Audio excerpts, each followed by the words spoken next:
हम बुजुर्ग अजीज साथियों,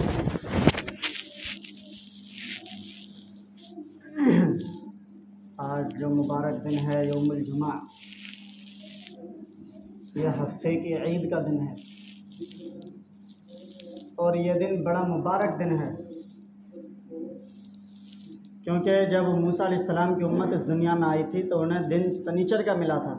जिस तरह हमें हफ्ते का यानी हफ्ते में जुमे का दिन मिला है कि एक जगह इकट्ठे हो जाएं, अल्लाह की कोई इबादत करें जिससे तमाम लोग मिलें जुलें और आपसे मुलाकात हो जाए, पता चल जाए हमारा कोई भाई कहीं गया हुआ है तो क्यों गया हुआ है, अगर कोई कमाने के लिए गया हुआ है हलाल रोज़ी तो उसके लिए दुआ की जाए, कोई नहीं आया तो पता चले क्यों नहीं आया, बीमार है उसके लिए शिफा की दुआ की जाए, जाके उसकी अयादत की जाए, या जो भी वजूहात होती थी सब पता चलती थी। इसी तरह ईसा अलैहिस्सलाम के दौर में इतवार का दिन मिला, जो आज भी इतवार की छुट्टी मनाई जाती है, यह ईसाइयों का तरीक़ा है। और जब हमारे नबी सल्लल्लाहु अलैहि वसल्लम का ज़माना आया तो दिन की जो तरतीब थी वो शनिचर इतवार पीर होना चाहिए था, लेकिन अल्लाह तबारक व तआला ने पीर को हटाकर जुमे को दिया। उसके अंदर कई राज हैं। एक ये भी है जो आज के दौर में आपने सुना होगा और देखा भी होगा, और मुझसे ज़्यादा शायद आपने देखा होगा कि कहीं झंडे, कहीं जुलूस, कहीं कुछ, कहीं जश्न, कहीं मोमबत्तियाँ, कहीं अगरबत्तियाँ। मैं बल्ले से निकल के आ रहा था, कल पता ही नहीं दिवाली थी या ईद मिलादुन्नबी था, पता ही नहीं। हिंदुओं के यहाँ रहकर हिंदू त्यौहार मनाने लगे और वही हमारे अंदर आ गया। पता ही नहीं रहा हम मुसलमान हैं या हमारे अंदर जो तरीक़ा आना चाहिए वो प्यारे हबीब सल्लल्लाहु अलैहि वसल्लम का तरीक़ा होना चाहिए, या जिस मुल्क में रहते हैं उन लोगों का तरीक़ा इस्तेमाल कर लेना चाहिए। फिक्र ही कोई नहीं, बिल्कुल बेफिक्र हम हैं। और इतनी भी हमें फ़िक्र नहीं है कि अल्लाह तबारक व तआला के यहाँ हम में से हर एक से सवाल होगा, कि बताओ तुमने अपने मातहतों के बारे में क्या सोचा था, क्या ख्याल किया था, उनकी क्या फ़िक्र की थी, क्या रहनुमाई की थी, उनकी क्या तरबियत की थी, कैसी तरबियत की थी। ऐसी तरबियत की थी कि जैसे बाप की दाढ़ी नहीं वैसे बच्चा भी निकला तो उसकी भी दाढ़ी नहीं, कि यही तरबियत थी। क्या हमारी पकड़ इस बात पर अल्लाह के यहाँ नहीं होगी? क्या अल्लाह के यहाँ हमसे इस बात पर पूछताछ नहीं होगी? लेकिन ज़रा बराबर ख्याल नहीं। जिस मुल्क में हम रहे वो बात बहुत अच्छी है कि हम जिस मुल्क में रहते हैं वो मुल्क तमाम दुनिया में सबसे बेहतर मुल्क है, पूरी दुनिया में सबसे बेहतर मुल्क है। क्योंकि इस बात पर भी हमें फख्र है कि अगर तुम किसी पार्क में जाओ, किसी बागीचे में जाओ और उसमें एक तरह के फूल हों तो वो भी अच्छा नहीं लगता जितना कि वो बागीचा अच्छा लगता है जिसमें हर तरह के फूल हों। तो हमारा वो मुल्क है जिसमें हर तरह के मजहबी लोग बसते हैं, इस पर हमें फ़ख्र है, इसमें मैं तब्दीली और उसमें कोई गुंजाइश नहीं चाहता। लेकिन ये बात ज़रूरी है कि जब मजहबी मामला आएगा तो हमें जो अमल करना है सिर्फ़ और सिर्फ अपने नबी सल्लल्लाहु अलैहि वसल्लम की ज़ात गिरामी पर अमल करना है। अगर ज़र्रा बराबर हटोगे तो सुन लो, अल्लाह तबारक व तआला फरमाएंगे वम्ताज़ुल यौमा अय्युहल मुजरिमून, कि मुजरिमों जैसे तुम दुनिया में अलग थे वैसे ही आज मेरे यहाँ से अलग हो जाओ। जैसे तुमने मेरे नबी के तरीक़े को छोड़ दिया था वैसे ही आज अलग हो जाओ। आज जब ईद मिलादुन्नबी और 12 वफ़ात और रबीउल अव्वल का महीना आता है तो हम कहते हैं, अल्लाह के रसूल सल्लल्लाहु अलैहि वसल्लम के इश्क़ के बारे में नारे लगाते हैं कि अल्लाह के रसूल सल्लल्लाहु अलैहि वसल्लम की शान के बारे में नारे लगाते हैं कि अल्लाह के रसूल सल्लल्लाहु अलैहि वसल्लम की ज़ात के बारे में हमारी जान भी जाए वो भी कबूल है, हमारे जान भी जाए, माल भी जाए, आबरू भी जाए, इज़्ज़त भी जाए, सब कबूल है। लेकिन ये कबूल नहीं है कि मोहम्मद सल्लल्लाहु अलैहि वसल्लम का तरीक़ा इस्तेमाल कर लें और उस पर अमल कर लें, यह हमें कबूल नहीं है। कभी हम नारा नहीं देते कि जब मोहम्मद सल्लल्लाहु अलैहि वसल्लम की पैदाइश का दिन आए तो उस दिन हम अल्लाह के रसूल सल्लल्लाहु अलैहि वसल्लम के आने की बरकत से धोखा जो देते हैं दूसरों को वो छोड़ दें। हम नहीं चाहते कि हमने जो अल्लाह के रसूल सल्लल्लाहु अलैहि वसल्लम के तरीक़े से रूह गर्दानी की है, अल्लाह के रसूल ने फरमाया मन गश्शा फलैसा मिन्ना, जिसने धोखेबाजी की वह मुझ में से नहीं। मुझ में से मतलब मेरी उम्मत से नहीं है। बतलाओ कहाँ जाओगे? उस किस मुंह से मोहम्मदी कहते हो अपने आप को? किस मुंह से अपने आप को मोहम्मदी हम कहें? किस मुंह से हम कहें कि हम उम्मत मोहम्मदिया के रहने वाले हैं और उम्मत मोहम्मदिया के बाशिंदे हैं? बतलाओ क्या कोई सबूत है? अल्लाह के रसूल ने एक जुमला कह के खारिज कर दिया उम्मत से, मन गश्श फलैसा मिन्ना। जाओ तुम लाखों धोखा देते रहो, तुमने एक दफ़ा भी अगर धोखा दे दिया मेरी उम्मत से खारिज हो, अगर तौबा न की। आज हमें पता नहीं, हम अपने भाई को, अपने गैरों को छोड़ो, अपने सगे भाई को, अपने बाप को धोखा देते हैं। और इसी को अल्लाह तबारक व तआला फरमाते हैं कि लोग जो धोखा देते हैं वो सोचते हैं युख़ादिऊन अल्लाह वल्लज़ीना आमनू, कि हमने धोखा दे दिया अल्लाह और ईमान वालों को। धोखा देने वाले यही सोचते हैं। जैसे मिसाल के तौर पे जमात वाले चले जाएं, भाई नमाज पढ़ने आ जा, कल से आ जाएंगे। अब जमात वाले आगे निकले, पीछे ये हंसता हुआ जा रहा है, चलो जान छूटी, हंसता हुआ जा रहा है। और वहीं पीछे इसके चलता हुआ एक फरिश्ता ऐलान कर रहा है कि ओ बंदे और दुश्मन खुदा सुन, कि तूने क्या कहा, तू किस खुशफहमी में मुब्तला हो गया, तू क्या सोचता है मैंने कमाल कर दिया, मैंने उन लोगों को आगे चला दिया, मेरी बात मान गए, मेरी बात बड़ी हो गई और वो मुझे मस्जिद तक नहीं लेके जा सके, वो मुझे यहाँ छोड़कर चले गए और मुझे दाई बनाकर जिस तरीके भी कर छोड़ गए तो मैंने उन्हें चला दिया। अल्लाह फरमाता है नहीं, युख़ादिऊन अल्लाह वल्लज़ीना आमनू, ये तेरी गलत फहमी है, तूने अल्लाह और ईमान वालों को धोखा दिया। वयख़दऊन मा अनफुसहुम युख़ादिऊन अल्लाह वल्लज़ीना आमनू वमा यख़दऊन इल्ला अनफुसहुम वमा यशऊरून। सुन लो कि तुमने अपनी जानों को धोखा दिया लेकिन तुम्हारे अंदर शऊर नहीं है। वमा यशऊरून, तुम बेअक़ल हो, तुम नाअहल हो, नादान हो, कहाँ समझते हो तुमने धोखा किसे दिया है? तुमने नमाज नहीं पढ़ी, धोखा ईमान वालों को दे दिया? ना, तुमने नमाज नहीं पढ़ी, धोखा नमाजियों को दे दिया? नहीं, तुमने रोज़ा नहीं रखा, धोखा रोज़े वालों को दे दिया? ऐसा नहीं है, धोखा अपनी जानों को दिया, जिसका खसारा हमें मैदान हश्र में महसूस हो जाएगा। लेकिन हमें ख्याल नहीं होता। और हमारे साथ साथ हमारी माँ बहनों की ये कमी है। सबसे बड़ी कमी हमारी है कि हम जलसे जुलूस में हम सुनते हैं, हम मस्जिदों में आकर उलमा अइम्मा किराम के बयानात सुनते हैं, घर में जाकर अपनी माँ बहनों और बेटियों को नहीं बतलाते कि आज मौलवी साहब ने, आज हाफिज साहब ने, आज कारी साहब ने अल्लाह और उसके रसूल सल्लल्लाहु अलैहि वसल्लम की हमें ये बात बतलाई थी, ज़रा तुम भी सुन लो, कहीं मैदान हश्र में तुम हमारे खिलाफ गवाह न बन जाना। अगर तुमने अपनी माँ और बहनों को ये बातें नहीं बतलाई तो सुन लो, आज कान खोल के सुन लो, अल्लाह के यहाँ तुम्हें इसका जवाब देना पड़ेगा कि तुमने सुना था, क्यों नहीं बतलाया। अल्लाह के रसूल ने फरमाया बल्लिगू अन्नी वलौ आया, एक आयत ही क्यों ना हो दूसरों तक पहुँचा दो, तुम्हें मालूम है तो। लेकिन हम नहीं पहुँचाते। अभी गांव में लड़ाई हो जाए, फ़ोन पे पूरे ग्रुप को पहुँचा देंगे कि फलां जगह लड़ाई हो गई है, डंडेबाजी लेके आ जाओ। और कहीं पता चल जाए कोई हमारा बेनमाजी दोस्त रहता है, हम उसके पास जाकर भी नहीं कहते भाई नमाज क्यों नहीं पढ़े, लापरवाह पड़े हुए हैं। कोई रोज़े नहीं रख रहा, हमें मालूम है, हमें फिक्र नहीं होती भाई रोज़े रख ले, अल्लाह के यहाँ क्या जवाब देगा। कोई अल्लाह के रसूल सल्लल्लाहु अलैहि वसल्लम के तरीक़े पर अमल नहीं करता, हमें मालूम है, हम उससे नहीं कहते कि अल्लाह के रसूल सल्लल्लाहु अलैहि वसल्लम के तरीक़े पर अमल पैरा हो जा, अल्लाह के यहाँ क्या जवाब देगा।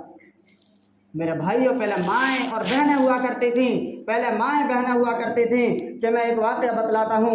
हज़रत बायज़ीद बुस्तामी रहमतुल्लाह अलैह बहुत बड़े बुज़ुर्ग हैं, बहुत बड़े अल्लाह वाले हैं। इनके बाप का इंतकाल हो गया, छोटे से बच्चे हैं अभी, बाप का इंतकाल हो गया, माँ अकेली रह गई, माँ बेवा हो गई। पहले ड्यूटी बाप की थी, कमा के माँ को और बच्चे को खिलाता था। बाप का इंतकाल हुआ, ड्यूटी माँ की आ गई, कमा के खुद भी खाए और बच्चे को खिलाए। एक दिन देखा कि जब माँ आती थी कमा कर कुछ रोटी पानी का इंतजाम करके, तो बच्चे को देखती थी कि दूसरे आवारा बच्चों के साथ वो भी मिट्टी में खेल रहा होता था, कभी कहीं मिला करता था, कभी कहीं मिला करता था। एक दिन माँ के दिल में यह ख्याल आया कि इसका बाप तो चला गया, बाप के भी अरमान थे कि मेरा बेटा अल्लाह का वली बने, मेरा बेटा अल्लाह वाला बने, मेरा बेटा अल्लाह का मुत्तकी परहेजगार बंदा बने, मेरा बेटा अल्लाह की मानने वाला बने, मेरा बेटा अल्लाह को मानने वाला बने, मेरा बेटा रसूलुल्लाह सल्लल्लाहु अलैहि वसल्लम की मानने वाला और रसूलुल्लाह सल्लल्लाहु अलैहि वसल्लम को मानने वाला बने। इसी तरह बायज़ीद बुस्तामी रहमतुल्लाह अलैह की माँ ने यह ख्याल किया और अपने बेटे को बुलाया और नहलाया धुलाया, दूसरे दिन साफ सुथराई और कपड़े तैयार किए और लेकर पहुंच गई। और बायज़ीद बुस्तामी रहमतुल्लाह अलैह को जब लेकर गई, देखा कि ख्याल किया कौन सा ऐसा मदरसा है जहां मैं अपने बच्चे को दाखिला दिला दूं और अपने बच्चे को पढ़ने के लिए छोड़ दूं। तो बायज़ीद बुस्तामी रहमतुल्लाह अलैह ने अलैहि की माँ ने यह ख्याल किया और देखा तो बायज़ीद बुस्तामी रहमतुल्लाह अलैहि की माँ ने देखा कि एक पहाड़ियों के बीच में एक मदरसा है और उस मदरसे में एक कारी साहब पढ़ाते हैं, बहुत अच्छा कुरान करीम पढ़ते हैं और बच्चों को पढ़ाते हैं और तजर्बा है, जो बच्चा वहाँ पढ़ता है वो फारिग तहसील और बेहतरीन आलिम बाअमल बनकर निकलता है। माँ बच्चे को लेकर चल पड़ी और दुख भरी कहानी थोड़ी सी सुनिए कि माँ ने जब बच्चे को लेकर गई और उस्ताद के पास लेकर पहुँची, दाखिला दिलाया और कहा, कारी साहब मेरी एक दरखास्त सुन लो, कारी साहब मेरी एक दरखास्त सुन लो कि बच्चा यतीम है, गरीब है, मिस्कीन है, मैं भी गरीब हूँ, बेवा हूँ, मेरा बच्चा छोटा है, ऐसा नहीं है मेरे लिए कमाने के लिए बोझ बन गया, 9 महीने मैंने पेट के अंदर रखा तब मेरे लिए बोझ नहीं था, आज तो ये ज़मीन पर चलता फिरता कूदता है, मेरे लिए कैसे भला बोझ होगा। अब ज़रा कारी साहब मेरी दरखास्त सुन लो कि मेरे इस बच्चे को बार बार मेरे घर पे ना भेजना, यानी छुट्टी बार बार ना देना। सुन लो, आज जब मदरसे में औलाद छोड़ने आते हैं माँ बाप तो सबसे पहले पूछते हैं, कारी साहब मौलवी साहब ये बतलाओ छुट्टी कब होगी बच्चों की, कौन से दिन हम लेने आ जाएं। तो भला छोड़ने ही क्यों आए थे मदरसे में? वहाँ माँ कह रही है बच्चे को ना भेजना। क्यों ना भेजना?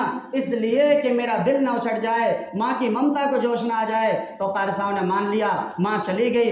अल मुख्तसर, जब बच्चा कुछ पढ़ा और कुछ दिन के बाद 2-4 महीनों के बाद माँ को घर की याद आई बहुत ज़्यादा, माँ को घर के बच्चे को घर की याद आई ज़्यादा, तो बच्चे ने कारी साहब से छुट्टी मांगना चाहिए। कारी साहब को वादा याद आया माँ ने क्या कहा था, तो कारी साहब ने उसे ज़्यादा सबक दे दिया कि जो याद ना कर सके। रोज़ाना एक सफ़ा सुना रहा है, कारी साहब ने 10 सफ़े दे दिए कि याद ना कर सकेगा, सुना ना सकेगा, छुट्टी भी नहीं। अब ये बच्चा भी बड़ा चालाक था, बड़ा होनहार बच्चा था। इस बच्चे की माँ की दुआएं पीछे चल रही थी। ये बच्चा अकेला नहीं था, अकेला नजर आ रहा था, माँ की दुआएं पल पल पर साथ थी। ये बच्चा जाकर सबक याद करने नहीं बैठा, इस बच्चे ने पारा लिया और एक तरफ ताक में रखा और गया, 2 रकात नमाज पढ़ी और अल्लाह के सामने रोना गिड़गिड़ाना शुरू कर दिया, अल्लाह मैं याद तो नहीं कर सकता। कारी साहब ने भी बहाना ढूंढा है कि बच्चा सबक याद करके सुना दे और मैं छुट्टी दे दूंगा, और ना याद कर सकेगा ना छुट्टी मिलेगी। कारी साहब ने भी बहाना बहुत अच्छा ढूंढा है, लेकिन रब्बा मैं कारी साहब से नहीं मांग रहा, मैं तो अल्लाह तुझसे मांग रहा हूँ। अल्लाह तू मुझे सबक याद करा दे, मुझे माँ की याद आ रही है, तू खूब जानता है कितनी याद आ रही है। अल्लाह ने उसके दिल में अल्लाह की रहमत शामिल हाल हुई, वो याद करने बैठा, मिनट और सेकंडों में उसका सबक याद हुआ और सबक याद करते ही कारी साहब के पास गया, कारी साहब को सुनाया। कारी साहब जब आ रहा था बच्चा, कारी साहब सोच रहे थे कि हाँ इतनी जल्दी आ गया, याद तो नहीं हुआ होगा और मेरे पास भी बहाना अच्छा है कि अब छुट्टी नहीं मिलेगी, सबक याद नहीं है, कैसे छुट्टी दूँ, तो बहाना भी बहुत अच्छा है। लेकिन कारी साहब को नहीं ख्याल था कि पीछे कुछ और मामला है। बच्चा आया, पहले अटक भी आती थी, पहले गलती भी आती थी, पहले बच्चा अटकता भी था, बार बार लौटता भी था, याद करके लाया भी करता था। अब के बच्चा आया और कारी साहब को फर फर फर फर सारा सुना के चला गया। कारी साहब मजबूर, झूठ ना बोल सकें, अब दर छुट्टी दे दी। कहा बेटा जाओ माँ से मेरा सलाम कहना और बहुत जल्द लौट के आना, तुम्हारी माँ ने वादा किया था इन्हें जल्दी ना भेजना, लेकिन मैं मजबूर हो गया। बच्चे ने कहा कारी साहब मैं भी समझता हूँ ये बात, मैं जल्दी आऊँगा। अब मुख्तसर बच्चा घर गया, माँ के दरवाज़ा, मगरिब का टाइम, जुमेरात का दिन है, बच्चा घर पहुँचा, दरवाज़ा खटखटाया, माँ ने दरवाज़ा बंद करके मगरिब की नमाज के लिए वुज़ू कर रही थी। जब बायज़ीद बुस्तामी घर पहुँचे, दरवाज़ा खटखटाया और पूछा कौन, कि बायज़ीद। माँ अपने बच्चे को पहचान नहीं सकती, लेकिन सुनो माँ के जुमले। माँ ने कहा कौन बायज़ीद? मेरा बायज़ीद इतना नाफरमान नहीं है, मेरा बायज़ीद इतना मेरे कहने को ना मानने वाला नहीं है कि मैं अपने बायज़ीद से कह कर रहूँ कि तुझे नहीं आना और वो मेरे घर आ जाए। बच्चे ने समझा कि माँ मिलना नहीं चाहती। माँ को, बच्चे को याद आई कि माँ ने मुझसे एक जुमला कहा था, बेटा जब तक अल्लाह वाला ना बन जाए घर वापस ना आना। बच्चा फौरन पलटा और माँ वुज़ू करे जल्दी से और गई, रकात पूरी की, सजदे में गई, सजदे में अल्लाह के सामने कह दिया, अल्लाह मैं पहचानती थी मेरा बेटा था, तू भी पहचानती थी अल्लाह मेरा बेटा, तू भी पहचानता था अल्लाह वो मेरा ही बेटा था, लेकिन अल्लाह मैंने दरवाज़ा क्यों नहीं खोला ये भी तू जानता है, इसलिए कि उसकी तालीम पर फ़र्क ना आ जाए, इसलिए कि वो तेरा बने बगैर न रह जाए, इसलिए अल्लाह मैंने दरवाज़ा नहीं खोला। अल्लाह मैंने तेरी मोहब्बत में अपनी मोहब्बत को ख़त्म कर दिया, अपने बेटे की मोहब्बत को मिटा दिया, अपने बेटे की मोहब्बत को एक तरफ डाल दिया। अल्लाह सिर्फ तेरे लिए हैं। बायजीद बुस्तामी घर मदरसे पहुँचे। उस्ताद ने पूछा, बेटा अभी छुट्टी लेकर आए थे, घर नहीं गए, क्या बात, घर में माँ नहीं है, क्या वजह? तो बात बेटे ने आकर उस्ताद से कहा, कारी साहब घर गया था, माँ ने सुन लिया था, माँ ने पहचान लिया था, लेकिन माँ ने कह दिया कि मेरा बायजीद नहीं आ सकता। तो मैंने समझा कि मेरी माँ मुझसे अल्लाह वाला मिलने से पहले नहीं चाहती। तो कारी साहब ने फिर खैर मेहनत की और पढ़ाया। अल मुख्तसर बच्चा जब पढ़कर घर पहुंचा तो माँ ने जब दरवाज़ा खटखटाया तो पहली दस्तक में, पहली आवाज़ में माँ ने दरवाज़ा खोला, अंदर बिठाया और गर्म दूध पिलाया और कहा, बेटा मैं दूध तो तुम्हें बाद में पिलाऊंगी, पहले मुझे अल्लाह के लिए 2 रकात शुक्र अदा करने दो। तो माँ ने क्या दुआ मांगी नमाज पढ़ के? माँ ने कहा, अब्बा मैंने बस इसी दिन के लिए तुझसे ज़िंदगी मांगी थी कि मैं अपने बेटे को तेरा बनने वाला देख लूँ। आज मैंने देख लिया, मेरा बेटा तेरा वली बन गया।